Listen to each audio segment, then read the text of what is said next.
From the Visa Infinite Studio at the Toronto International Film Festival, this is Red Carpet Diary.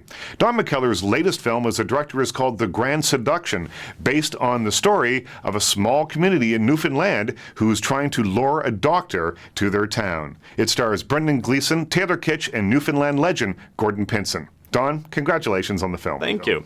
This movie was described to me as kind of this year's Waking Ned Divine. Every year there's a Waking Ned Divine. Do you think there is? Well, it is like a Waking Ned Divine, which I took to mean feel good, lots of heart. Local color. Local color. Well, I suppose that's true. I mean, that's a good movie. And I guess because it's Irish, it has a big people, there's the Irish connection.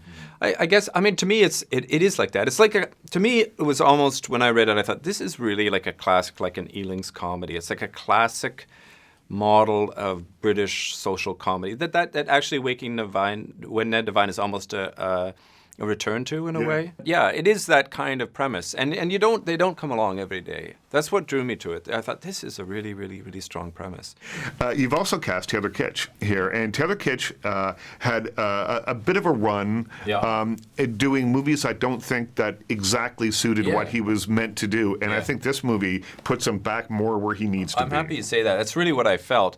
I always thought he was a great actor, and I think people knew this guy's a star. Yeah.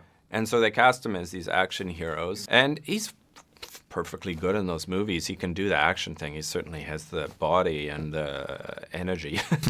But to me, it's not his. It certainly doesn't sum him up. I think his charm is something that's hard to underestimate. And to me, that's actually what makes him a real movie star, because that is tough. That's sort of weird territory. That's sort of Cary Grant territory. How do you find that kind of personality?